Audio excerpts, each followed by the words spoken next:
परवानयोग जुगो जुग टल सतगुरु धन धन साहिब श्री गुरु ग्रंथ साहिब महाराज जी की पावन पवित्र हजूरी का आनंद माण रही समुची साध संगत बड़ भागे है जो महान सतगुरां दे विच चरनां विच पहुंच के आपो अपनी श्रद्धा के मुताबिक फुੱਲ अर्पण करके हाजरियां लगा रहे हैं। बड़ भागे आ हाजरी तो भावें लगी हुई आ ते उदों ही लग जाती है जदों गुरु के नां दे उत्ते एक कदम पहला कदम पुट लैंदे आ।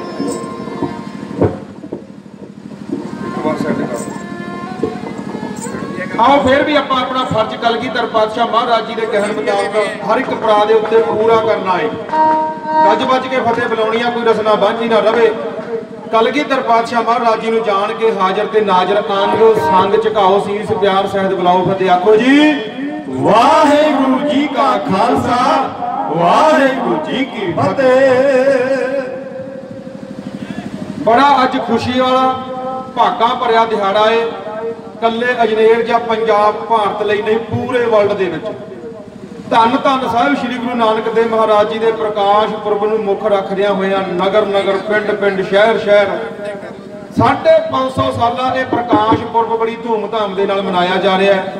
ते आपां भागां वाले जिन्हां नूं 550 साला ये प्रकाश पुरब मनाउण दा अवसर मौका नसीब होया है। अगला तो 600 साल जाके मनाया जाना तो रब जानता किनू किनू उहदे दर्शन होने ने। सो आपां बड़े बड़े भागां वाले आ।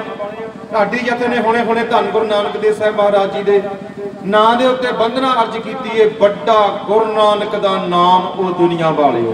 पंजवें पातशाह महाराज जी ने भी गुरु नानक देव महाराज जी के नाम नूं मुख रखिया ते बड़ा रखिया। कहंदे ने ज्ञान ध्यान किछ कर्म ना जाना ज्ञान आत्मक सोची मैं नहीं जानता। ध्यान सुरत लाउण दी जांच मैनू ये भी नहीं पता। सार ना जाना तेरी सार कहंदे ने मैनू कदर भी कोई नहीं। ज्ञान ध्यान किछ कर्म ना जाना सार ना जाना तेरी इन्हां चों कोई चीज बारे नहीं मैनू पता। फिर की कहंदे ने सब ते बड़ा सतगुरु नानक जिन कल राखी मेरी। मेरे लिए तो गुरु नानक देव महाराज जी का इनाम बहुत बड़ा है जिहड़ा मेरी पल पल अते हर समय के उत्ते रखिया करता है। आओ ढाडी जथा हाजरा को कहण की लोड़ नहीं। बड़ा प्यार वाला ते भागां वाला नगर है क्योंकि साध संगत जी गुरुद्वारा रजाना साहिब जब तो शुरू होया इलाके च पता लग्या हौली हौली पंजाब ते पूरे वर्ल्ड पद्धर ते ये 6वें पातशाह महाराज जी का जिहड़ा स्थान है धुम्मा दूर दूर तक पैणियां ने। तुहाडा अपना सारियां दा सहयोग ते साथ इस दे करके आओ इत्थे गुरु नानक देव महाराज जी के जीवन तो आपां जिहड़ी गल शुरू करनी है साध संगत जी क्योंकि इहो जिहियां उन्हां दीयां विचारां वडियाईयां गाथावां ने जिहड़ियां साडे सामने नहीं आ सकीआं। आपां पिछे जदों पूर्णमासी नूं दीवान लाउने हुंदे आ समय समय ते गल करदे रहने आ कि गुरु नानक दे अते गुरु नानक दे उस शब्दां दा मतलब बाणी दा संग करना बहुत वड्डी गल है। तार दिंदा है अज आपां ने गुरु महाराज जी का संग करना है क्योंकि एक पाकिस्तान का मुसलमान राइटर होया। वैसे कोई हिंदू धर्म होवे उहदे विचों भी बड़े राइटर होए ने वो भी गुरु नानक देव महाराज जी की गल करे लिखे बिना रह नहीं सके। भावें कोई अंग्रेज है अपने ने तो छड्डियो कमी कोई नहीं। ते एक मुसलमान राइटर होया है पाकिस्तान का उन्हें एक किताब लिखी है let us talk with Guru Nanak English दे विच लिखदा कहंदा आओ गुरु नानक नाल गल्लां करिए। ते गुरु नानक नाल गल्लां किवें होणगीआं बाणियां कहानियां पुੱਤ सपुੱਤ करेण आपां उहनां दे पुੱਤ सपुੱਤ है। आपां उहनां दीआं बाणियां कहानियां गाथावां नूं गा के सांझियां करके गुरु नानक देव महाराज जी नाल अज गल्लां करनियां ने। Let us talk with Guru Nanak ते अगे विच लिखदा let us walk with Guru Nanak. पहला कहता आओ गुरु नानक नाल गल्लां करिए ते फिर कहता आओ गुरु नानक दे नाल नाल चलिए। ये समझ लो भी अज गुरु नानक देव महाराज जी अपने विच आए हुए ने। आपां नगर कीर्तन दे नाल नाल चल के पूरे नगर अजनेर दी परिक्रमा करनी आ। जिवें महाराज जी का स्वागत इत्थे कीता सारे नगर ने करना ते मुड़ के महाराज जी नूं आपां अपने आसणां ते आराम विश्राम लई पहुंचा के शुकराना करके फिर अपने घरां नूं मोड़ना। साध संगत जी पंजवें पातशाह महाराज जी ने जिहड़े सवैये उचारण कीते ने श्री मुख वाक्या उन्हां दा उपरों सरलेख शुरू हुंदा है ਉਹਦੇ ਵਿੱਚੋਂ ਲਿਖਦੇ ਨੇ ਬਲਿਓ ਚਿਰਾਗ ਅੰਧਿਆਰ ਮੈਂ सब कल उतरी एक नाम धर्म प्रगट सगल हर भवन में जन नानक गुर पार ब्रह्म का रुतबा सवैये महल्ले पंचमकिया दे विच गुरु अर्जन देव साहब महाराज जी लिखते हैं। जे अगे तुसीं उन्हां दे हर एक अंतला जाके ना पढ़ोगे शब्द जिवें पौड़ी आ उहदी अखीरली तुक पढ़ोगे उहदे विचों तुहानूं की कुछ प्राप्त हुंदा है। हर गुरु नानक जिन परसिओ से जन्म मरण दहू ते रहियो। पंजवें पातशाह महाराज जी कहते ने जिन्होंने गुरु नानक का नाम सुन लिया ध्या लिया अंतर ध्यान होके जिवें भी किवें दर्शन कर ले परस लिया उन्हां दा जन्म ते मरण कटिया गया। हर गुरु नानक जिन परसिओ से जन्म मरण दहू ते रहियो। अगे लिखते ने हर गुरु नानक जिन परसिओ तीन सब कुल कीओ आधार। उन्होंने अपनी सारी कुल का आधार कर लिया। वो किवें हुंदा ते प्रवाणे जीवन उहदा आया वो प्रवान है जे कुल का करे आधार। फिर अगे लिखते ने हर गुरु नानक जिन परसिओ ते बहुड़ फिर चोन ना आए। चोन कहते हैं जूनिया 84 लाख जूनी मिथी गिनी गई आ। जिहड़ा गुरु नानक देव महाराज जी का नाम सुनता जपदा ध्याउंदा जूनिया विच नहीं आउंदा। ते एक जगह गुरु महाराज जी लिखते हैं हर गुरु नानक जिन परसिओ ते इत उत सदा मुक्ति। वो इत्थे भी मुक्ते ने और परमात्मा के दर के उत्ते जाके तो मुक्ते ही मुक्ते। साध संगत जी गुरु नानक देव महाराज जी की सब तो वड्डी करामात किहड़ी आ? सब तो वड्डी करामात अजे जन्म ही ने उही बड़ी वड्डी करामात सी। क्योंकि पिछले 1000 साल दे विच पूरे भारत दे विच कोई नवा धर्म नहीं पैदा होया। कोई भी नवा धर्म नहीं बनया हिंदुस्तान दे विच पिछले 1000 साल दे विच। ते इसे ही 1000 साल दे विच अज तो 550 साल पहला गुरु नानक देव महाराज जी प्रकाश लैके आए। ते एक करामात आखी जा सकती है कि गुरु नानक देव महाराज जी का 550 सालों के विच ये धर्म अज पूरे वर्ल्ड पद्धर के उत्ते फैलिया होया। सब तो वड्डी करामात गज के आखो सतनाम श्री वाहिगुरू। ते भाई साहब भाई गुरदास जी लिखते हैं मारिया सिक्का जगत विच नानक निर्मल पंथ चलाया। निर्मल जिन्होंने कोई किसी तरह की मैल ना लगी होगी वो पंथ मेरे गुरु नानक देव महाराज जी ने चलाया है। ते अगे जाके सत्ता ते बलवंडा जी लिखते हैं नानक राज चलाया सचकोट सतानी नीम दै। सच्चे धर्म की नींह रख दी है सत्ता ते बलवंडा जी अपनी बारां दे विच। साध संगत जी सानू समझाउणा करके हम ते मैं बेनती इत्थों ही शुरू कर लेनी आ भाई गुरु कोई शरीर नहीं, शरीर गुरु नहीं। किवें जदों गुरु नानक देव महाराज जी ने पिछले जिंदगी के 17-18 साल करतारपुर साहिब गुजारे इत्थे ही ज्योति जो समा गए। एक ध्यान होर रखियो 72 साल लागे कोरीडोर लांघा खुलण नूं 3-4 किलोमीटर का सफर है।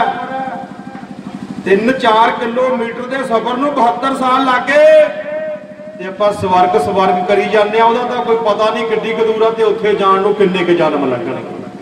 करतारपुर का लांघा खुलिया ते साध संगत जी मैं बेनती ये कर रहा कि महाराज जी जदों इत्थे ज्योति जो समाउंदे ने ते कहते ने रौला पाया। हिंदू कहते असीं संस्कार करना ते मुसलमान कहते असीं दफनाउणा है इन्हां नूं। ते जदों चादर उठा के देखी थल्लेओं की निकलिया सारे इतिहास कहते ने 2 फुੱਲ। फुੱਲਾਂ का मतलब की सी? फुੱਲਾਂ का मतलब यह सी गुरु नानक देव महाराज जी सानू जानते जानते भी समझा गए कि भाई गुरु कोई शरीर नहीं, शरीर करके गुरु नहीं। असीं तां अकाल पुरख परमात्मा दे दरों भेजे हुए एक फुੱਲ सी जिहड़े तुहानू सुगंधी देण वास्ते आए सी ते असीं तुहानू सुगंधी दे चले आ। उन्हां फुੱਲਾਂ दी सुगंधी अज तक बरकरार आ, वो कदे खत्म नहीं होनी। कहंदे ओ अद्धी अद्धी चादर पाड़ी गई ते हिंदू भरावां ने उसनू संस्कार किया अते मुसलमान भरावां ने उसनू दफना दिता। ये कह लो जिथों चादर दे 2 टोटे हुए सन मुड़ के 408 साल बाद सन 1947 दे विच देश दे 2 टोटे भी उत्थों ही होंदे।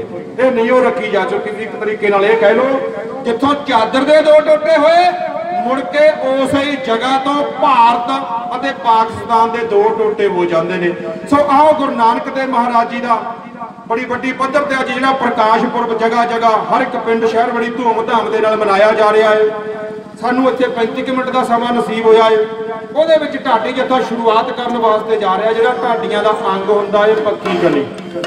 मैं ये भी ਤੁਹਾਡੇ ਸਾਹਮਣੇ बेनती करनी है इसे दे विच अज प्रोग्राम दे विच बई कई घर दे विच 2 भाई हुंदे ने 4 ਜਾਂ 5 भाई हुंदे ने ना ਜਦੋਂ ਵਿਆਹ ਹੋ ਜਾਂਦੇ ਨੇ ਫਿਰ ਕਈ ਵਾਰ ਚਲੋ ਰੀਤ ਚਲੀ ਆਉਂਦੀ ਆ ਅੱਡ ਹੋ ਜਾਂਦੇ ਨੇ ਤੇ ਫਿਰ ਘਰ ਵਾਲੀਆਂ ਕਹਿੰਦੀਆਂ ਨਾ ਇਹਨੂੰ ਕੋਈ ਦੇਣਾ ਤੇ ਨਾ ਕੁਝ ਲੈਣਾ ਇਹਦਾ ਨੁਕਸਾਨ ਕਿਹਨੂੰ ਆ ਧਿਆਨ ਦਿਓ। ਇਹ ਮੈਂ ਤੁਹਾਡੇ ਦਰਮਿਆਨ ਅੱਗੇ ਜਾ ਕੇ ਗੱਲ ਰੱਖਾਂਗਾ ਕਿ ਜੇ ਕੋਈ ਭਾਈ ਦਾ ਘਰ ਭਰਦਾ ਨਾ ਆਪਣੇ ਭਾਈ ਦੇ ਘਰ ਬਾਰੇ ਸੋਚਦਾ ਤਾਂ ਸਾਧ ਸੰਗਤ ਜੀ ਉਹਦਾ ਘਰ ਸਦਾ ਭਰਿਆ ਰਹੇਗਾ। ਇਹ ਵੀ ਗੱਲ ਗੁਰੂ ਨਾਨਕ ਦੇਵ ਮਹਾਰਾਜ ਜੀ ਨੇ ਸਮਝਾਈ ਆ। ਇਹ ਵਹਿਮ ਨੂੰ ਆਪਣੇ ਘਰੋਂ ਕੱਢ ਦਿਓ ਵੀ ਜੇ ਮੈਂ 50 ਕਿਲੋ ਦਾਣੇ ਆਪਣੇ ਭਾਈ ਨੂੰ ਦੇਤੇ ਮੇਰੇ ਤਾਂ ਘਟ ਜਾਣੇ ਆ, ਕਦੇ ਨਹੀਂ ਘਟਦੇ। ਇਹ ਗੱਲਾਂ ਗੁਰੂ ਨਾਨਕ ਦੇਵ ਮਹਾਰਾਜ ਜੀ ਸਮਝਾਉਣ ਆਏ ਸਨ ਕਿਉਂਕਿ ਗੁਰੂ ਨਾਨਕ ਦੇਵ ਜੀ ਦਾ ਆਉਣਾ ਕੀ ਸੀ ਭੁਲੇਖੇ ਕੱਢਣਾ। ਉਹ ਸਾਡੇ ਦੁਨਿਆਵੀ ਲੋਕਾਂ ਦੇ ਵਿਸ਼ਿਆਂ ਵਿਕਾਰਾਂ ਭਰਮਾਂ ਪਖੰਡਾਂ ਵਿੱਚ ਲੋਕਾਂ ਦੇ ਭਰਮ ਭੁਲੇਖੇ ਕੱਢਣ ਵਾਸਤੇ ਆਏ ਸੀ। ਕਿਹੜੇ ਭਾਈ ਸਾਹਿਬ ਭਾਈ ਗੁਰਦਾਸ ਜੀ ਲਿਖਦੇ ਨੇ ਸਤਿਗੁਰ ਨਾਨਕ ਪ੍ਰਗਟਿਆ ਮਿੱਟੀ ਧੁੰਦ ਜਿਹੜੀ ਸਿਆਲ ਚ ਪੈਣੀ ਆ ਧੁੰਦ ਇਹ ਨਹੀਂ ਕਿਹੜੀ ਧੁੰਦ ਸੀ ਉਹ ਮਿੱਟੀ ਧੁੰਦ ਜਾ ਕੇ ਚਾਨਣ ਹੋਇਆ ਉਹ ਸੀ ਵਹਿਮਾਂ ਦੀ ਭਰਮਾਂ ਦੀ ਪਖੰਡਾਂ ਦੀ ਧੁੰਦ ਸੀ। ਮਾਫ ਕਰਨਾ ਪਰ ਆਪਾਂ ਅਜੇ ਪੂਰੇ ਤੌਰ ਤੇ ਉਸ ਧੁੰਦ ਦੇ ਵਿੱਚੋਂ ਨਿਕਲ ਨਹੀਂ ਸਕੇ ਜਿਹੜੀ ਧੁੰਦ ਦੇ ਵਿੱਚੋਂ ਗੁਰੂ ਨਾਨਕ ਦੇਵ ਮਹਾਰਾਜ ਜੀ ਸਾਨੂੰ ਕੱਢਣ ਆਏ ਸਨ। ਆਮ ਤੌਰ ਤੇ ਵੀ ਦੇਖਿਆ ਸੁਣਿਆ ਜਾਂਦਾ ਹੈ ਕਿ ਭੈਣ ਨਾਨਕੀ ਨੇ ਪਹਿਲਾਂ ਪਰਖ ਕੀਤੀ ਪਰ ਆਪ ਜੀ ਨੂੰ ਇਹ ਵੀ ਪਤਾ ਕਿ ਗੁੰਗੇ ਦੀਆਂ ਰਮਜਾਂ ਗੁੰਗੇ ਦੀ ਮਾਂ ਜਾਣਦੀ ਹੁੰਦੀ ਆ। ਜਿਵੇਂ ਉਦੋਂ ਵੀ ਪਹਿਲਾਂ ਭੈਣ ਨਾਨਕੀ ਤੋਂ ਪਹਿਲਾਂ ਮਾਤਾ ਤ੍ਰਿਪਤਾ ਨੇ ਸਮਝ ਲਿਆ ਸੀ ਵੀ ਮੇਰਾ ਪੁੱਤਰ ਕੋਈ ਇਲਾਹੀ ਰੂਪ ਆਇਆ ਧਾਰ ਕੇ। ਕਿਵੇਂ ਜਦੋਂ ਪਟਵਾਰੀ ਸਾਹਿਬ ਨੇ ਲੜੀ ਜਾਣਾ ਕਿ ਤ੍ਰਿਪਤਾ ਕਿੱਦਾਂ ਦਾ ਮੁੰਡਾ ਜਣਿਆ ਈ ਕਿੱਦਾਂ ਦਾ ਪੁੱਤ ਜਨਮਿਆ ਈ ਇਹ ਮੇਰਾ ਘਰ ਲੁਟਾਉਣ ਨੂੰ ਆ ਗਿਆ। ਕਹਿੰਦੇ ਮਾਤਾ ਤ੍ਰਿਪਤਾ ਨੇ ਆਖਿਆ ਸੀ ਸਵਾਮੀ ਪਟਵਾਰੀ ਸਾਹਿਬ ਮੇਰੀ ਇੱਕ ਗੱਲ ਸੁਣੋ ਦੇਖੋ ਆਪਣਾ ਨਾਨਕ ਲੋੜਵੰਦਾਂ ਨੂੰ ਗਰੀਬਾਂ ਨੂੰ ਹੋਰ ਬੇਸਹਾਰਿਆਂ ਨੂੰ ਜਿਹੜੀ ਚੀਜ਼ ਦੇਦਾ ਦੇ ਆਉਂਦਾ ਜੋ ਹੱਥ ਚ ਆਉਂਦਾ ਫੜਾਇਆ ਆਉਂਦਾ ਤੁਸੀਂ ਇੱਕ ਧਿਆਨ ਮਾਰ ਕੇ ਦੇਖੋ ਘਰ ਦੇ ਵਿੱਚ ਇੰਨਾ ਕੁਝ ਵੰਡਣ ਦੇ ਬਾਵਜੂਦ ਵੀ ਕੋਈ ਕਮੀ ਆਈ ਆ। ਜਦ ਇੰਨਾ ਕੁਝ ਵੰਡਣ ਦੇ ਬਾਵਜੂਦ ਕੋਈ ਕਮੀ ਨਹੀਂ ਆਈ ਫਿਰ ਵੰਡੀ ਜਾਣ ਦੋ। ਇੱਥੋਂ ਪਹਿਲਾ ਅੰਦਾਜ਼ਾ ਇਹ ਲਾਇਆ ਜਾ ਸਕਦਾ ਵੀ ਕਿ ਬੇਬੇ ਤੇ ਮਾਤਾ ਤ੍ਰਿਪਤਾ ਨੇ ਗੁਰੂ ਨਾਨਕ ਦੇਵ ਸਾਹਿਬ ਮਹਾਰਾਜ ਜੀ ਨੂੰ ਸਮਝ ਲਿਆ ਸੀ ਕਿ ਇਹ ਕੋਈ ਇਲਾਹੀ ਅਵਤਾਰ ਆਏ ਹਨ। ਆਓ ਇੱਥੋਂ ਹੀ ਸ਼ੁਰੂਆਤ ਕਰਨ ਲੱਗੇ ਆ ਤੇ ਅੱਗੇ ਜਾ ਕੇ ਆਪਾਂ ਜਨਮ ਦੀ ਕਵਿਤਾ ਲਾਵਾਂਗੇ ਅਤੇ ਕੀ ਉਹਨਾਂ ਦਾ ਪਿਛੋਕੜ ਹੈ ਕੌਣ ਉਹਨਾਂ ਦੇ ਨਾਨਾ ਜੀ ਨੇ ਕੌਣ ਮਾਮਾ ਜੀ ਨੇ ਦਾਦਾ ਜੀ ਪੜਦਾਦਾ ਜੀ ਉਹ ਕਿੱਥੇ ਵਿਆਹੇ ਹੋਏ ਨੇ ਅਗਲੇ ਦੂਸਰੇ ਪੜਾਅ ਦੇ ਉੱਤੇ ਆਪਾਂ ਸ਼ੁਰੂਆਤ ਕਰਨੀ ਆ। ਇੱਥੇ ਇੱਕ ਪਹਿਲਾਂ ਢਾਡੀਆਂ ਦਾ ਅੰਗ ਆ ਜਿਹੜੀ ਪੱਕੀ ਗਲੀ ਪੁਰਾਤਨ ਢਾਡੀ ਲਾਇਆ ਕਰਦੇ ਸੀ। ਅੱਜ ਦਾ ਅਸੀਂ ਦਰਜਾ ਬੋਲਦੇ ਆ ਬਹੁਤੀਆਂ ਮਾਫ ਕਰਨਾ ਪਰ ਪੱਕੀ ਗਲੀ ਸਾਧ ਸੰਗਤ ਜੀ ਉਹ ਸਰੋਤੇ ਜਨ ਬੈਠੇ ਨੇ ਬਾਬਾ ਜੀ ਬੈਠੇ ਨੇ ਬਾਈ ਦੀਪ ਜੀ ਵਿੱਚ ਇਹਨਾਂ ਨੂੰ ਪਤਾ ਹੈ ਕਿ ਢਾਡੀਆਂ ਦਾ ਅੰਗ ਪੱਕੀ ਗਲੀ ਹੁੰਦੀ ਸੀ। ਉਹ ਮੇਰੇ ਸਾਥੀ ਗੁਰੂ ਨਾਨਕ ਦੇਵ ਮਹਾਰਾਜ ਜੀ ਦੀ ਸਿਫਤ ਦੇ ਵਿੱਚ ਕਹਿਣ ਵਾਸਤੇ ਜਾ ਰਹੇ ਹਨ ਬਈ 550 ਸਾਲਾਂ ਆ ਗਿਆ ਸਤਿਗੁਰੂ ਨਾਨਕ ਦਾ ਚੜਿਆ ਚੌ ਸੰਗਤਾਂ ਨੂੰ ਗੋਡੇ ਗੋਡੇ ਭਾਰੀ ਸੁਣਿਓ ਦੋ ਲੈਂਦੇ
सतगुर खुद सन ढाडी, ढाडी आलम सतगुर दा, उसदे कदम कदम तो जांदा है बलिहारी।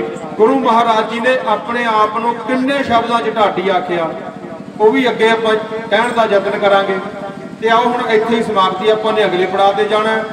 मैं इत्थों बेनती नाल लगदी ये करदे हां, जिहड़ा गुरु नानक देव महाराज जी ने धर्म चलाया पता काहदा, जे सिੱਖੀ ਨੂੰ ਇੱਕੋ ही शब्द ਵਿੱਚ कहना होवे तां की आखांगे, प्यार। सिੱਖੀ ਦਾ दूसरा नाम है प्यार।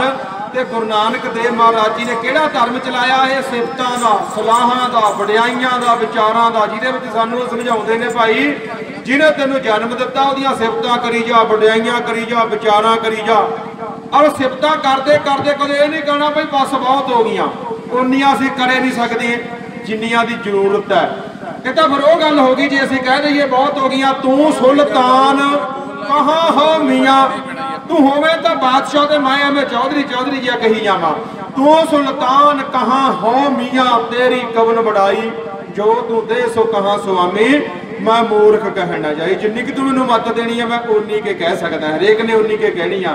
ते कबीर साहब कहंदे ने जे 7 समुद्रां दी स्याही बना लई जावे, सारी बनस्पति दी बना लईए कलम, ते पूरी धरती जिड्डा बना लईए कागज, फिर ओहदे ते सिफत लिखीए महाराज दी, आ भी थोड़ी आ। लिखदे ने ना कबीर, 7 समुंदर मस करो, मस कहंदे ने स्याही नूं, कलम करो मन राए, बसुद्धा कागज यों करो हर जस लिखण ना जाए। जे सारी धरती नूं कागज बना लवां तां भी ओहदा हर जस लिखिया नहीं जा सकदा।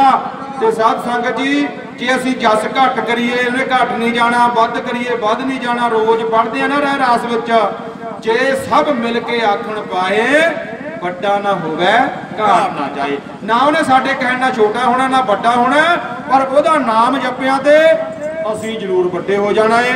इत्थों ही अगले पड़ाव दे उत्ते आपां शुरुआत करनी है। जिन्ना क समां सानूं मिलिया सी वो हो चुकिया है ते समय दे विच रहना। बाबा जी भी कहंदे भी आपां सारे पड़ाव भुगताउणे ने ते उस हिसाब दे नाल साध संगत जी आप जी की सेवा ढाडी जत्था करता रहेगा।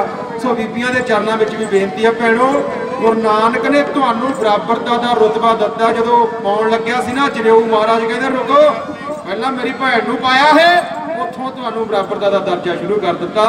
अगले पड़ाव ते सारियां गाथावां लैके ढाडी जत्था हाजिर होवेगा। आओ हुण इत्थों आपां जयकारे दे नाल अगे चाले पावांगे। जिथे भी दूसरा पड़ाव लिखिया उत्थे जाके इसे तरह आपां ने फर्श विछा के सज जाना। सारी संगत दा धन्नवाद। वाहिगुरू जी का खालसा, वाहिगुरू जी की फतेह।